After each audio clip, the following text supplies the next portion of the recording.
let's choose a stitch to texturize our fabric. There's many different styles, there's many different stitches. As you know, that when you go to your sewing machine and you're plugging in a number for a stitch and you're up into the 181 number stitch and you think, I'll never use all these stitches. Well, maybe you won't use them all, but there's some that you can use on your machine that will make your texturizing fun and make fabric fun. So I'm just going to go over some basic ideas of different stitches and how you can use them. The first and easiest stitch to do is a straight stitch in a grid. Here I've used a thick thread and I added a little different to it. This is actually razzle dazzle, and I actually wound this in the bobbin and I stitch it from this side so that I can have that nice thick thread showing on the outside. And we will show you an example of how this looks later on. Anyway, just straight stitching back and forward, and you have your fabric ready for texturizing. A little twist on that is using a serpentine stitch.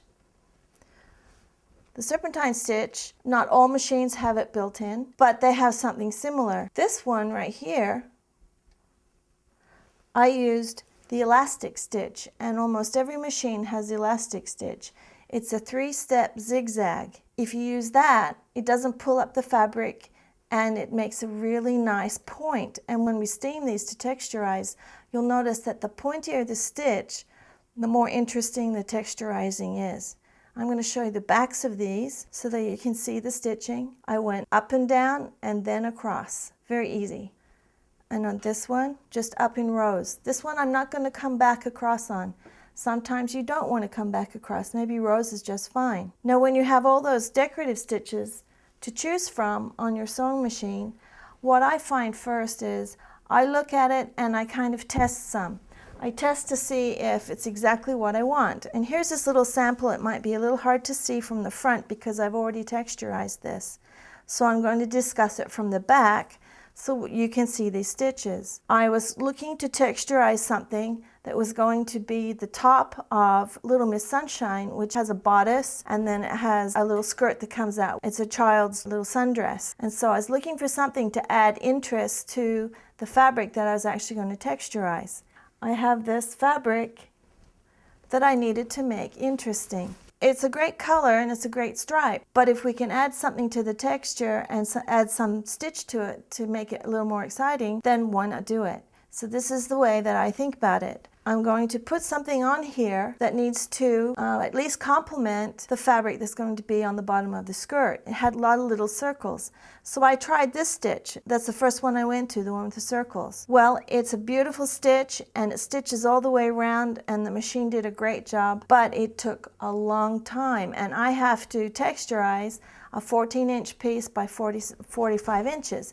And I realized, I don't think I have as much time as that would take. So then I flipped to this one. I thought, oh, that would look good. Then I thought, okay, how about this little star daisy that I see around? That's good. Or this one, as you can see, I made choices of different stitches on this little piece of sample. Then I steamed it and then I flipped it over and had a look to see what it is that I would like. And I realized, okay, this is out, it's going to take me too long. This is nice, but you cannot see it, and I want to be able to see it on this fabric. But not my favorite. These two don't even come close. This was a great stitch on the back, but on the front it's almost totally lost. So then I came to these little flowers and said, okay, I think that's going to work for me. I like the little flower look, but I can see that if I use the same color as this orange, the little flowers are going to be lost. So I went ahead and I stitched out the fabric along the stripes, but the same color as the fabric doesn't give it much interest. And I also realized that this thread was a little too fine, that when this is texturized, you're not going to see the stitching, and I want the stitching to show. So I thought, okay, I'm going to change it into a thicker thread. I used Brights by Carol Breyer Fallett, and that gave me this. The texture changes, the thread shows up more. And I also changed the color to be a little darker. If it's exactly the same matching color, you're not going to see the thread.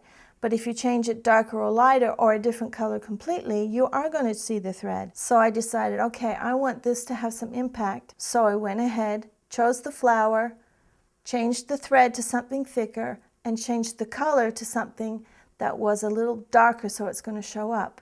One hint when using something like this flower pattern or anything that has a repeating pattern is you need to offset the flowers or the actual pattern as you sew. Come to the end and don't start right away. Start with the flower a little above or below the next one. If you do that, then you're offsetting the flowers so that if you're not always completely straight or not completely lined up, you're not going to be able to tell. Also, it gives it more texture in between because you're changing the shape of this line. And if you're not completely straight, like I haven't been completely straight on here, you're not going to be able to tell the difference.